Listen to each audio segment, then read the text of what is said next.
Good morning, very good morning. ലോകമെമ്പാടുമുള്ള എല്ലാ മലയാളികൾക്കും ഒരു നല്ല ദിനം, നല്ല സുപ്രഭാതം ആശംസിച്ചുകൊണ്ട് മറ്റൊരു മോർണിംഗ് വാക്ക് നമ്മൾ ആരംഭിക്കുകയാണ്. അപ്പോൾ ഇന്ന് വളരെ സ്പെഷ്യൽ ആയിട്ടുള്ള ഡേ ആണ്. അതിൽ ആദ്യം ഡേ പറഞ്ഞ് തുടങ്ങാം നമുക്ക്, അല്ലെ? 2025 കഴിഞ്ഞ് ഒരു മാസം പിന്നിട്ടിരിക്കുന്നു. ജനുവരി പൂർത്തിയായിരിക്കുന്നു, ഫെബ്രുവരി തുടങ്ങുന്നു. ഇന്ന് ഫെബ്രുവരി 1-ാം തീയതിയാണ്, ശനിയാഴ്ച.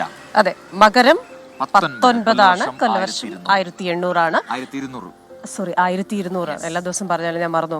അപ്പോ പ്രജന, ഇന്നലെ എന്റെ ഫ്രണ്ടും സൈക്കോളജിസ്റ്റുമായ റോസ്മേരിയുടെ ഒരു വീഡിയോ ഞാൻ കണ്ടു. അപ്പൊ ആ വീഡിയോയിൽ പറഞ്ഞ കാര്യങ്ങൾ എന്നെ ഒരുപാട് ആകർഷിച്ചു. അപ്പൊ അത് പ്രേക്ഷകർക്ക് വേണ്ടി പെട്ടെന്നൊന്ന് പങ്കുവെക്കുകയാണ്. അപ്പോൾ പൂർണ്ണമായും അന്ധനായ ഒരു വ്യക്തി, അല്ലെങ്കിൽ കാഴ്ചയില്ലാത്ത ഒരു വ്യക്തി, ഊന്നുവടിയുടെ സഹായത്തോടു കൂടിയാണ് നടക്കുന്നത്. അദ്ദേഹത്തിന് പെട്ടെന്ന് ഒരു ദിവസം കാഴ്ച കിട്ടിയാൽ ആദ്യം ഉപേക്ഷിക്കുന്നത് എന്താണ്? ഈ ഊന്നുവടിയാ. അപ്പോൾ റോസ്മേരി പറയുന്ന അങ്ങനെയല്ല. നമ്മൾ വളർന്നു വരുമ്പോൾ, നമ്മുടെ ജീവിതത്തിന്റെ വളർച്ചയിൽ നമ്മുടെ ഓരോ പടവുകളും വെക്കുമ്പോൾ നമ്മളെ സഹായിക്കുന്ന, നമ്മളെ സപ്പോർട്ട് ചെയ്യുന്ന, നമ്മളെ അഭിനന്ദിക്കുന്ന, നമ്മുടെ വളർച്ചയിൽ സന്തോഷിക്കുന്ന, നമ്മുടെ കൂടെ കട്ടയ്ക്ക് നിൽക്കുന്ന ഒരുപാട് പേരുണ്ടാവും. പക്ഷെ ആ പടിയുടെ ഏറ്റവും മുകളിൽ എത്തുമ്പോൾ ചിലപ്പോൾ നമ്മൾ ഇവരെയൊക്കെ മറന്നുപോകും. അങ്ങനെ മറന്നുപോകാൻ പാടില്ല. നമ്മളെ സ്വാധീനിക്കുന്ന ഓരോ വ്യക്തികളെയും അവർക്ക് താങ്ക്സ് പറയണം. ആ താങ്ക്സ് പറയുന്നതിലൂടെ നമുക്കും അവർക്കും ഒരു പോസിറ്റീവ് എനർജി ഉണ്ടാകും. പരീക്ഷിച്ചു നോക്കുക, ചെറിയ കാര്യങ്ങൾക്കും നന്ദി പറഞ്ഞ് ശീലിക്കുക. അപ്പോൾ ഫെബ്രുവരി 1-ാം തീയതിയിലെ നമ്മുടെ ക്രിസ്റ്റീന ചെറിയാൻ പറഞ്ഞു തന്ന ഈ സ്പെഷ്യൽ അഡ്വൈസ്, അത് നമ്മളെല്ലാവരും, നമ്മളും നിങ്ങളും എല്ലാം ഏറ്റെടുക്കുന്നു. അപ്പോൾ ഇന്നത്തെ ഡേയെ കുറിച്ച് പറയുകയാണെങ്കിൽ ഇന്ന് വളരെ സ്പെഷ്യൽ ആയിട്ട് ഡേ ആണ്. ഇന്ന് ക്രിസ്റ്റീന ചെറിയാനൊക്കെ നല്ല തിരക്കുള്ള ദിവസമായിരിക്കും. കാരണം കേന്ദ്ര ബജറ്റിന്റെ അവതരണം ഇന്നാണ്. നിർമ്മലാ സീതാരാമൻ ധനമന്ത്രി ഇന്ന് ബജറ്റ് അവതരിപ്പിക്കുള്ളൂ. ഏറെ പ്രതീക്ഷയിലാണ് കേരളം. എന്തൊക്കെ പ്രഖ്യാപനം ഉണ്ടാകും അതൊക്കെ കുറച്ച് കഴിഞ്ഞാൽ ക്രിസ്റ്റീന ചെറിയാൻ കൃത്യമായി പറഞ്ഞുതരും. ഇനി മറ്റൊന്ന്, ഇന്ന് ഇന്ത്യൻ കോസ്റ്റ് ഗാർഡ് ഡേ ആണ്. ഫെബ്രുവരി 1-ന് നമ്മൾ ഉള്ളത് ഫോർട്ട് കൊച്ചിയിലാണ്. ഫോർട്ട് കൊച്ചി സെന്റ് ഫ്രാൻസിസ് ചർച്ചിന് തൊട്ടടുത്താണ് നമ്മളുള്ളത്. ഇതിന് തൊട്ടപ്പുറത്താണ് കോസ്റ്റ് ഗാർഡിന്റെ കൊച്ചിയിലെ ആസ്ഥാനം വരുന്നത്. അപ്പോൾ നമ്മൾ ആ ഒരു വഴിയിലാണ് ഇന്നത്തെ മോർണിംഗ് വാക്കിനായി ഇറങ്ങിയിരിക്കുന്നത്. ഒരുപാട് വിശേഷങ്ങൾ പറയാനുണ്ട്, കുറെ കാഴ്ചകൾ കാണാനുണ്ട്. അപ്പോൾ ഫോർട്ട് കൊച്ചിയിലും നമ്മളിങ്ങനെ നടന്ന് പ്രേക്ഷകരിലേക്ക് എത്തുന്നു. നിങ്ങളുടെ വിശേഷങ്ങൾ അറിയാൻ നമ്മുടെ കമന്റ് ബോക്സിൽ അല്പസമയത്ത് നമ്മളെത്തും. അതിവേഗം എത്തുക. ഈ പള്ളി എന്ന് പറയുന്ന 1503 സ്ഥാപിക്കപ്പെട്ടതാണ്. അതൊരു പുരാതന സ്മാരകമായി, സംരക്ഷിത സ്മാരകമായി കാണുന്ന പള്ളിയാണ്. 1524 വാസ്കോഡ ഗാമ മരിക്കുമ്പോൾ അദ്ദേഹത്തെ അടക്കം ചെയ്തത് ആദ്യം ഇവിടെയാണ്. 14 വർഷങ്ങൾക്ക് ശേഷമാണ് പോർച്ചുഗലിലെ ലിസ്ബണിലേക്ക് അദ്ദേഹത്തിന്റെ. അപ്പോൾ ചരിത്രത്തിന്റെ ശേഷിപ്പിന് തൊട്ടടുത്താണ് നമ്മളുള്ളത്. അതുവഴി നടക്കുന്നു. അപ്പോൾ വാർത്തകൾ പ്രേക്ഷകരിലേക്ക് എത്തുകയും ചെയ്യുന്നു.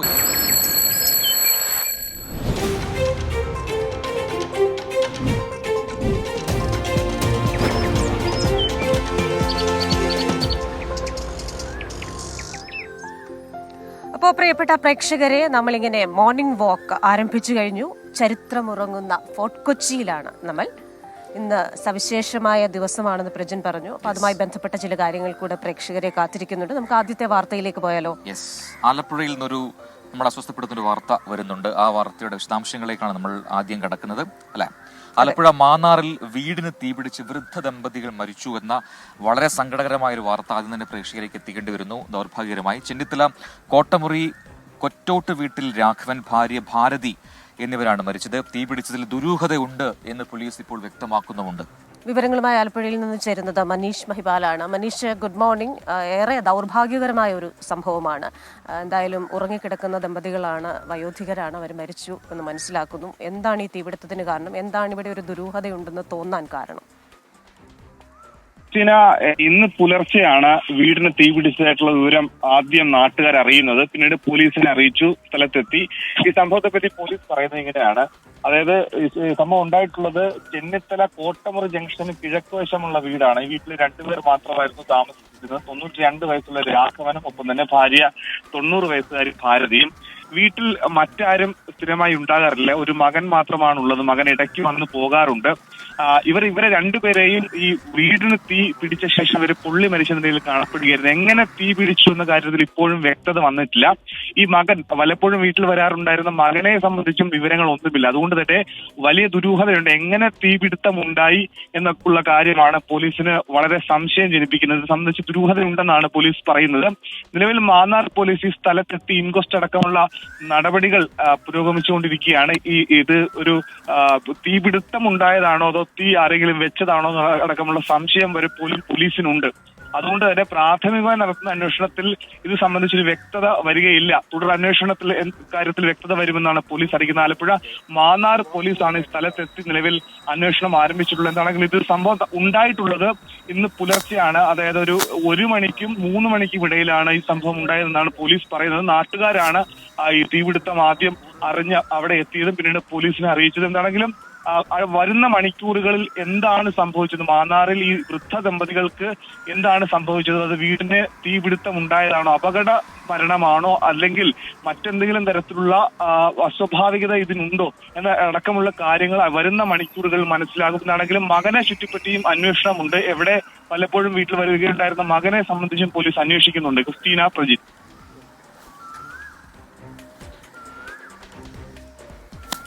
ശരി, വിശദാംശങ്ങൾ നൽകുകയായിരുന്നു ആലപ്പുഴയിൽ നിന്ന് മനീഷ് മഹിപാൽ. എന്തായാലും ദൗർഭാഗ്യകരമാണ്. ആദ്യ വാർത്ത തന്നെ നമ്മുടെ വിഷമുണ്ടാക്കുന്ന വാർത്തയാണ്. എന്തായാലും പോലീസ് പറയട്ടെ, ദുരൂഹതകളൊക്കെ നീങ്ങട്ടെ. നമുക്ക് മറ്റു വാർത്തകളിലേക്ക് പോകാം. നേരത്തെ സൂചിപ്പിച്ച വളരെ പ്രധാനപ്പെട്ട വാർത്തയിലേക്കാണ്. ബജറ്റിൽ കണ്ടും നട്ട് രാജ്യം.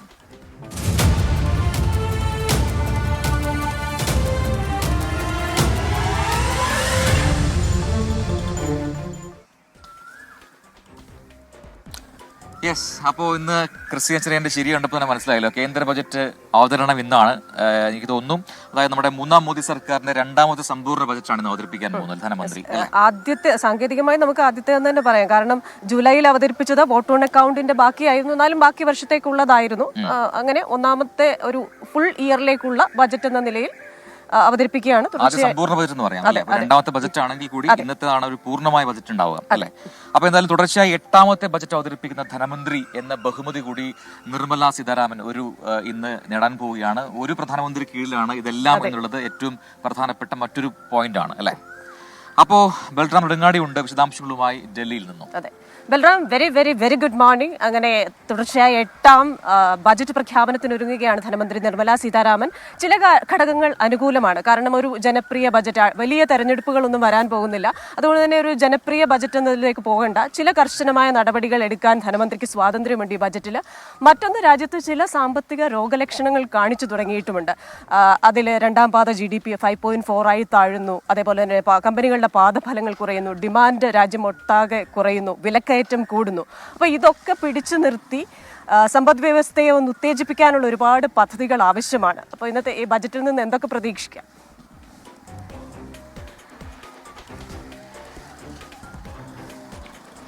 Very very good morning Christina, Prajin. Christina സൂചിപ്പിച്ച പോലെ തന്നെ ഇത്തവണ ബജറ്റ് ധനമന്ത്രിയെ സംബന്ധിച്ചിടത്തോളം സമ്മർദ്ദങ്ങളില്ലാത്ത ഒരു ബജറ്റ് തന്നെയാണ് എന്ന് നമുക്ക് വിശേഷിപ്പിക്കാം. ഡൽഹി തെരഞ്ഞെടുപ്പ് മാത്രമാണ് ഇപ്പോൾ അടുത്ത് നിൽക്കുന്നത്. അതേസമയം മറ്റെല്ലാ സാഹചര്യങ്ങളും അനുകൂലമായ ഒട്ടേറെ സാഹചര്യങ്ങൾ ഇത്തവണ ബജറ്റ് അവതരിപ്പിക്കുന്ന വേളയിൽ ഉണ്ട് എന്നുള്ളതാണ്. പ്രത്യേകിച്ച് കഴിഞ്ഞ ദിവസം പാർലമെന്റിൽ അവതരിപ്പിച്ച സാമ്പത്തിക സർവേ റിപ്പോർട്ട് ഇക്കാര്യം വ്യക്തമാക്കുന്നുണ്ട്. രാജ്യം ഒരു സാമ്പത്തിക സ്ഥിരത ഉണ്ട്, അത് അടുത്ത സാമ്പത്തിക വർഷവും പ്രതീക്ഷിക്കുന്നുണ്ട്. കൂടാതെ നേരിട്ടുള്ള വിദേശ നിക്ഷേപ നിരക്ക് വർദ്ധിച്ചിരിക്കുന്നു, ബാങ്കുകളുടെ കിട്ടാക്കടം കുറഞ്ഞിരിക്കുന്നു.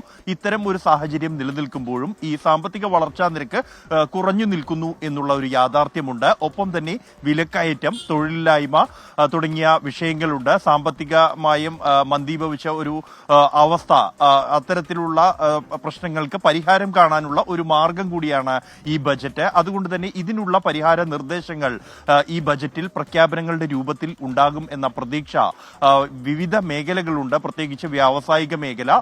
ഒപ്പം തന്നെ ഈ ബജറ്റിൽ ഏറ്റവും കൂടുതൽ പ്രതീക്ഷ അർപ്പിക്കുന്നത് മധ്യവർഗം തന്നെയാണ്. രാജ്യത്തെ നികുതിയുമായി ബന്ധപ്പെട്ട ഏറ്റവും വലിയ ക്ലേശങ്ങൾ അനുഭവിക്കുന്നത് രാജ്യത്തെ മധ്യവർഗമാണ്. അവർക്ക് അനുകൂലമായ തരത്തിലുള്ള ക്രമീകരണങ്ങൾ ഈ ബജറ്റിൽ ഉണ്ടാകും, പ്രഖ്യാപനങ്ങൾ ഉണ്ടാകുമെന്ന പ്രതീക്ഷയുണ്ട്. പ്രത്യേകിച്ച് നികുതി സ്ലാബുകളുടെ കാര്യത്തിൽ ഈ സ്ലാബിന്റെ ഘടനയിൽ മാറ്റമുണ്ടാകും എന്ന പ്രതീക്ഷ വെച്ചു പുലർത്തുന്നുണ്ട്. അത്തരത്തിലുള്ള റിപ്പോർട്ടുകൾ നേരത്തെ പുറത്തു വന്നിരുന്നു. എന്നാൽ അതിൽ എത്രത്തോളം ഇക്കാര്യത്തിൽ ഒരു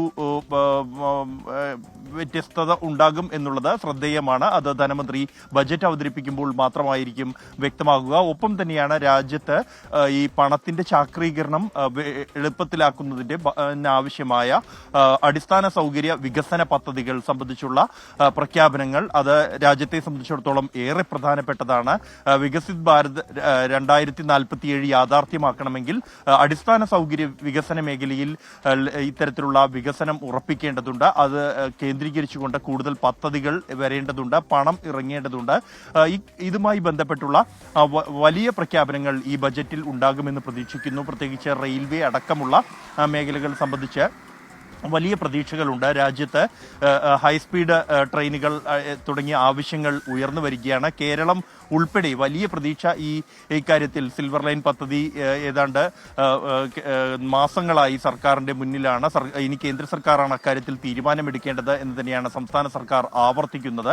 ഇത്തരത്തിൽ നിരവധി സംസ്ഥാനങ്ങൾ ഈ റെയിൽവേയുമായി ബന്ധപ്പെട്ടുള്ള പദ്ധതികൾ സമർപ്പിച്ചിട്ടുണ്ട്. ഒപ്പം തന്നെ വ്യാവസായിക മേഖല വലിയ പ്രതീക്ഷ വച്ചു പുലർത്തുന്നുണ്ട്. കാർഷിക മേഖലയെ സംബന്ധിച്ചിടത്തോളം പ്രതീക്ഷകൾ ഈ ബജറ്റിൽ ഉണ്ട് എന്നുള്ളതാണ് യാഥാർത്ഥ്യം. അതുകൊണ്ട് തന്നെ തൊഴിലില്ലായ്മ, വിലക്കയറ്റം ഇവ പരിഹരിക്കാനുള്ള ഒരു മാർഗം ഈ ബജറ്റിൽ കാണും എന്ന വലിയ പ്രതീക്ഷ രാജ്യത്തെ യുവാക്കളും ഈ ഒരു ബജറ്റിൽ പ്രതീക്ഷിക്കുന്നുണ്ട്. ഇതെല്ലാം തന്നെ എത്രത്തോളം ധനമന്ത്രിയുടെ ബജറ്റോടെ സാക്ഷാത്കരിക്കപ്പെടും എന്ന് തന്നെയാണ് രാജ്യം. ശരി ബൽറാം, എന്തായാലും ആ രീതിയിൽ തന്നെയാണ് നേരത്തെ ക്രിസ്റ്റീന സൂചിപ്പിച്ചതുപോലെ തന്നെ മധ്യവർഗത്തിനെ ലക്ഷ്യം വെച്ചുള്ള ഒരു ബജറ്റായിരിക്കും ഇത്തവണ ഉണ്ടാവുക. അതിന് പല രാഷ്ട്രീയ ലക്ഷ്യങ്ങൾ ഉണ്ടെങ്കിൽ കൂടി ആ ഒരു മേഖലയിലാണ് കൂടുതൽ ഊന്നലുണ്ടാവുക എന്ന കാര്യം ഏതാണ്ട് ഉറപ്പിക്കുന്നുണ്ട് അല്ലേ? പക്ഷെ ഇത്തവണ ചില കടുത്ത നടപടികളിലേക്ക് കൂടെ പോകണം. കാരണം ഈ രോഗലക്ഷണങ്ങൾ കാണിച്ചു തുടങ്ങുന്ന സമ്പദ് വ്യവസ്ഥ അത് കൃത്യമായ പ്രതിരോധ നടപടികൾ നമ്മൾ എടുത്തില്ലെങ്കിൽ വെന്റിലേറ്ററിലായി പോകും കൂടുതൽ സമയം ഇങ്ങനെ പോകുമ്പോൾ. അതുകൊണ്ട് തന്നെ അതിനനുവദിക്കാതെ ഇപ്പോൾ സമ്പദ് വ്യവസ്ഥയിലേക്ക് പണം ഒഴുക്കുക എന്നതാണ് ഏറ്റവും വലിയ. പോക്കറ്റുകളിൽ നിന്ന് പോക്കറ്റുകളിലേക്ക് പണം പോകുമ്പോഴാണ് ഉൽപാദനം നടക്കുകയും നിക്ഷേപം നടക്കുകയും അത് ആ ഒരു സാമ്പത്തിക ചംക്രമണം പൂർത്തിയാവുകയും ചെയ്യുന്നത്. അതൊക്കെ പറയുമ്പോഴും ഈ കേരളം അടക്കമുള്ള സംസ്ഥാനങ്ങൾ ഒരുപാട് പ്രതീക്ഷിക്കുന്നുണ്ട്. കാരണം നമുക്കറിയാം നമ്മുടെ പുനരധിവാസവുമായി ബന്ധപ്പെട്ട പ്രശ്നങ്ങൾ, ഇവിടുത്തെ സാമ്പത്തിക പ്രതിസന്ധി, ഇതിനെല്ലാം ആകെയുള്ള ഒരു അത്താണി എന്ന് പറയുന്നത് ഇപ്പോൾ കേന്ദ്ര ബജറ്റിൽ കനിയണം എന്നാണ്. അപ്പൊ അതുകൊണ്ട് സംസ്ഥാനങ്ങളും പ്രതീക്ഷിക്കുന്നുണ്ട്. സാധാരണ ഈ ബജറ്റിൽ കേരളത്തിന്റെ പേരങ്ങനെ കേൾക്കാറില്ല. പക്ഷെ ഇന്നലെ സാമ്പത്തിക സർവേയിൽ കേരളത്തിന്റെ പേര് നമ്മൾ കേട്ടു. അടിസ്ഥാന സൗകര്യ നിർമ്മാണ മേഖലകളിൽ കേരളം അടിപൊളിയാണ്, ഗംഭീരമാണെന്ന് പറഞ്ഞു. മാത്രമല്ല ഇടുക്കിയിലെ ഇരട്ടയാർ പഞ്ചായത്തിലെ അവിടുത്തെ മാലിന്യ നിർമ്മാർജ്ജന പ്രവർത്തനങ്ങളെ അഭിനന്ദിക്കുകയും ചെയ്തിട്ടുണ്ട് സാമ്പത്തിക സർവേ. അപ്പൊ നമുക്കൊന്ന് കൈവിട്ടാം. അപ്പൊ എന്തായാലും ഇതുമായി ബന്ധപ്പെട്ടുകൊണ്ട് അടുത്ത റിപ്പോർട്ടിലേക്ക് ഒന്ന് പോവാം. ഈ ബജറ്റ് അവതരണത്തിന് ഒരുങ്ങുന്ന ധനമന്ത്രിക്ക് മുന്നിലുള്ള ഏറ്റവും വലിയ വെല്ലുവിളി എന്താണ് എന്ന് ചോദിച്ചു കഴിഞ്ഞാൽ അതിലൊന്ന് ഈ ഡിമാൻഡിൽ ഉണ്ടായിരിക്കുന്ന ഗണ്യമായ കുറവാണ്. നേരത്തെ സൂചിപ്പിക്കുകയും ചെയ്തു. രാജ്യത്ത് സ്വകാര്യ നിക്ഷേപം കുറയുന്നത് തടയാനും ഉപഭോഗം കൂട്ടാനുമുള്ള കൃത്യമായ നയങ്ങൾ ബജറ്റിലുണ്ടാകും എന്നാണ് പ്രതീക്ഷ. നഗര ഗ്രാമീണ ഭേദമന്യേ ഉപഭോഗം കുറയുന്നുവെന്നതാണ് നിലവിലെ പല സാമ്പത്തിക പ്രതിസന്ധികൾക്കും കാരണമെന്ന് വിദഗ്ധർ പറയുന്നു. ഇതിന് പരിഹാരമായി ഉപഭോഗം കൂട്ടാനുള്ള നടപടികൾ ധനമന്ത്രി പ്രഖ്യാപിച്ചേക്കും. അടിസ്ഥാന സൗകര്യ വികസനത്തിനായി തുക അനുവദിക്കുന്നതിൽ ഇത്തവണയും പിശുക്ക് കാട്ടാനിടയില്ല. ഇതിനു പുറമെ ജനങ്ങളുടെ കയ്യിൽ ചെലവാക്കാൻ കൂടുതൽ പണമുണ്ടാകുന്ന തരത്തിൽ നികുതി വ്യവസ്ഥ പരിഷ്കരിക്കാനും നടപടികളുണ്ടായേക്കും. സ്വകാര്യ നിക്ഷേപം ഉയർത്താനാവശ്യമായ നിരവധി പ്രഖ്യാപനങ്ങൾ പ്രതീക്ഷിക്കുന്നുണ്ട്. ഉപഭോഗം ബൂസ്റ്റ് ചെയ്യുന്നതിലൂടെ നമ്മുടെ നിക്ഷേപങ്ങളിലും മാറ്റം വരും. കാര്യം നിക്ഷേപരെല്ലാം നോക്കുന്നത് എന്താണ്? കൂടുതൽ ഉപഭോഗം ഉണ്ടാകുന്നുണ്ടോ, കൂടുതൽ കാര്യങ്ങൾ വിറ്റഴിക്കാൻ പറ്റുമോ എന്നുള്ളതാണ്. അപ്പോൾ സ്വാഭാവികമായിട്ടും പ്രൈവറ്റ് ഇൻവെസ്റ്റ്മെൻറ്റ് കൂടണമെങ്കിൽ അതൊരു ഉപഭോഗം കൂടണം. ഇതിനു വേണ്ടി എന്ത് ചെയ്യാൻ പറ്റുമെന്നുള്ളതാണ് വളരെ കാര്യമായിട്ട് ഫൈനാൻസ് മിനിസ്റ്റർ ആലോചിക്കേണ്ട ഒരു കാര്യം. ഇന്ധനവില കുറയുമോ എന്നതാണ് മറ്റൊരു ചോദ്യം. ഇന്ധനവില കുറഞ്ഞാൽ മൊത്തത്തിൽ വിലക്കയറ്റം പിടിച്ചു നിർത്താനാകും. വില കുറയുന്നത് ഉപഭോഗം കൂട്ടും. അതുകൊണ്ട് തന്നെ സെൻട്രൽ എക്സൈസ് ഡ്യൂട്ടി കുറയ്ക്കാൻ ധനമന്ത്രി തയ്യാറാകുമോ എന്നാണ് രാജ്യം ഉറ്റുനോക്കുന്നത്. അപ്പോൾ ഏതാണ്ട് 21% സെൻട്രൽ എക്സൈസ് ഡ്യൂട്ടി ഓരോ പെട്രോളിൽ ചുമത്തിയിരിക്കുന്നത്. ഈ നികുതിയിൽ ഒരു ഇളവ് വരുത്തി കഴിഞ്ഞാൽ അതിനനുസരിച്ചുള്ള ഒരു ബെനിഫിറ്റ് എല്ലാവർക്കും കിട്ടും.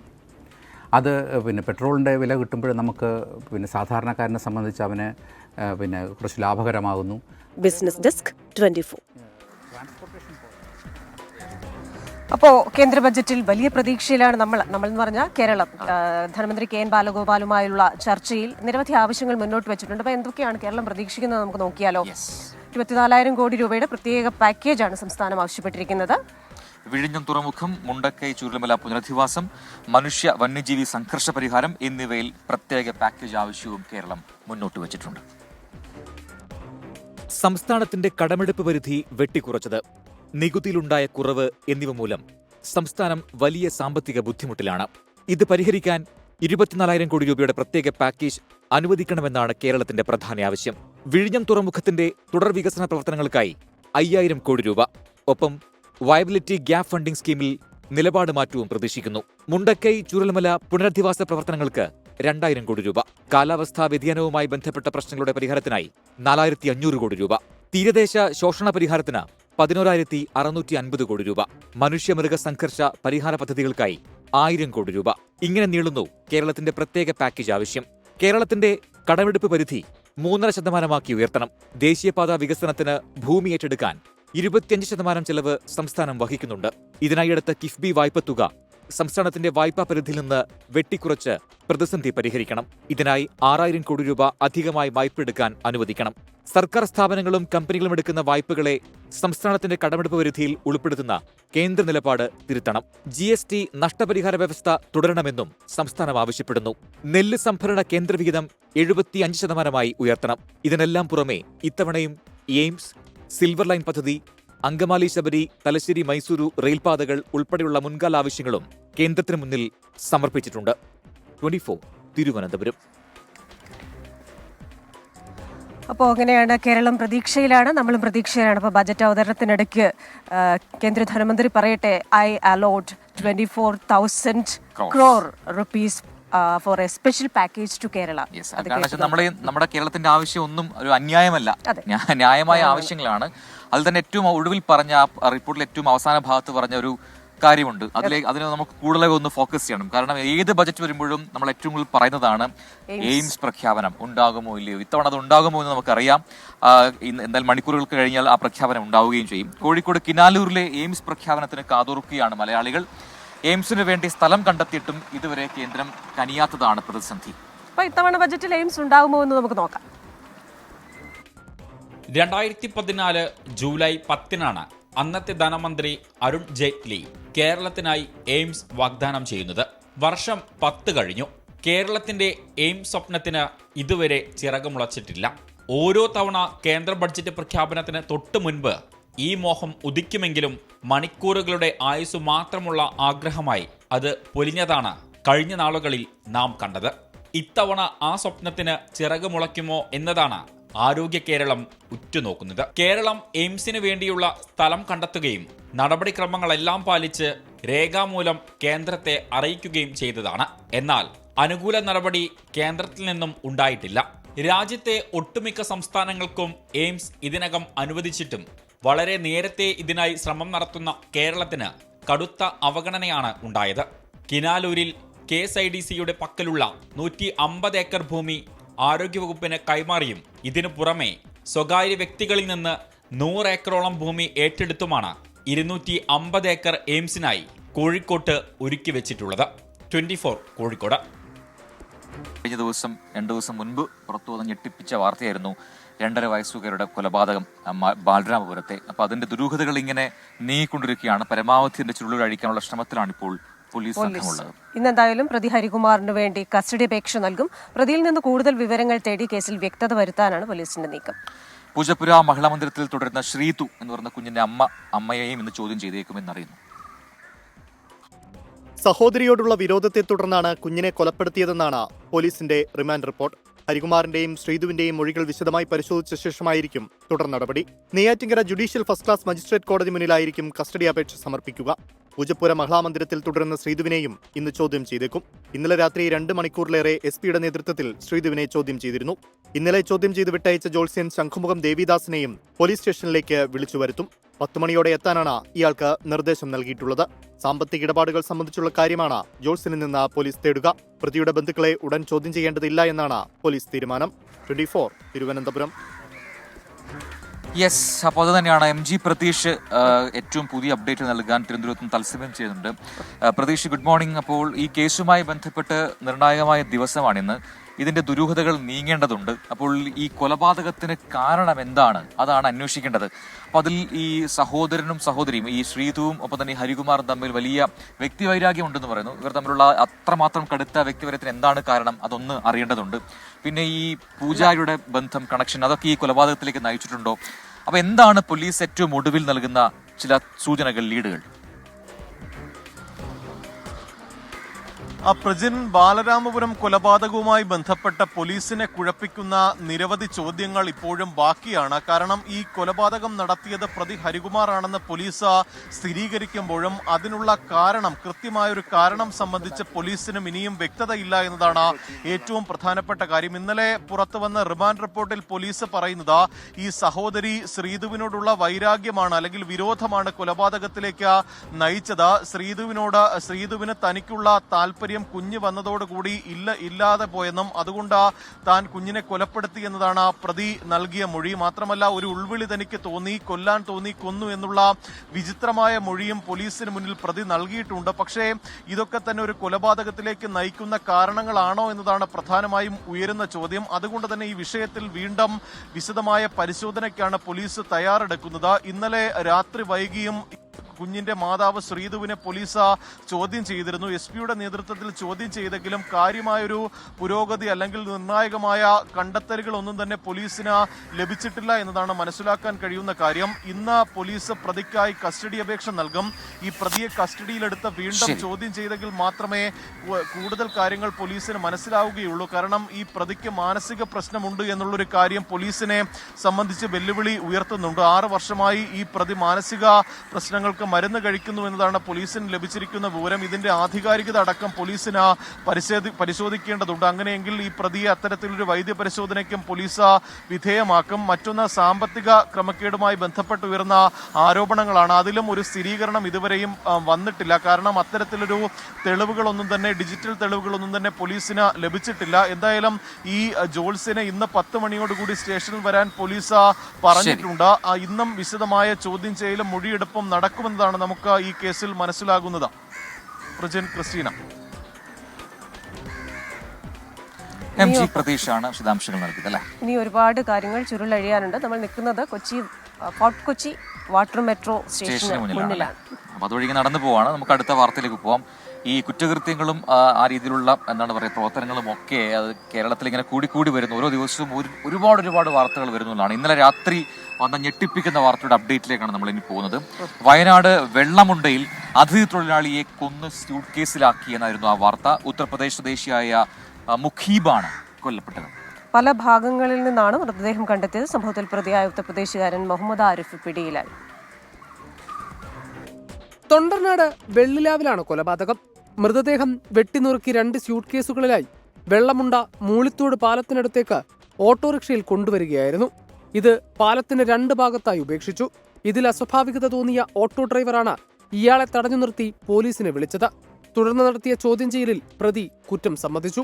പ്രതി പോലീസിന്റെ കസ്റ്റഡിയിലുണ്ട്. പ്രതിയെ പോലീസിന് പിടികൂടാൻ സാധിച്ചിട്ടുണ്ട്. ഒരാൾ ഒറ്റയ്ക്കാണ് ഇത് ചെയ്തതെന്നാണ് പറയുന്നത്. പാലം തുടങ്ങുന്നതിന്റെ ഭാഗത്ത് ഇടതുവശത്ത് ബെഡ്ഷീറ്റ് കൊണ്ട് പൊതിഞ്ഞ ഒരു ബാഗിലാക്കിയിട്ട് ശരീരത്തിന്റെ ഒരു ഭാഗം ഉപേക്ഷിക്കുകയും പാലത്തിന്റെ മുകളിൽ നിന്ന് താഴെ പുഴയിലേക്ക് എന്നുള്ള രീതിയിലേക്ക് വേറൊരു ബാഗ് ഉപേക്ഷിക്കുകയാണ് ചെയ്തത്.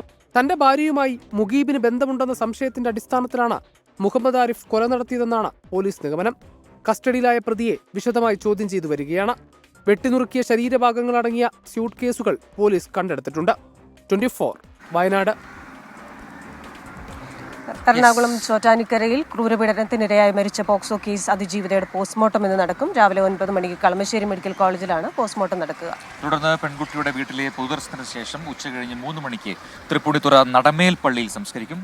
പോസ്റ്റ്മോർട്ടം റിപ്പോർട്ട് വന്നതിന് ശേഷം പ്രതിക്കെതിരെ ചുമത്തിയ വകുപ്പുകളിൽ മാറ്റം വരുത്താനാണ് ഇപ്പോൾ പോലീസിന്റെ തീരുമാനം. അത് അത്തരത്തിലെ മറ്റൊരു കേസ്, അതിന്റെ അപ്ഡേറ്റ് ആണ് ഇപ്പോൾ പ്രേക്ഷകരിലേക്ക് എത്തിയത്. നമ്മുടെ സീന മുഹമ്മദ് ചോദിക്കുന്നുണ്ട്, ഇപ്പൊ അതിഥി തൊഴിലാളികളുടെ അതുപോലെ ഒരു കേസ് പണ്ട് നടന്ന ഓർമ്മയുണ്ടോ എന്ന് ചോദിക്കുന്നുണ്ട്. ഡോക്ടർ ഓമന ആ കേസാണ്, ഓർമ്മയുണ്ട്. വെട്ടിനുറുക്കി സൂട്ട്കേസിലാക്കിയ കേസാണ്.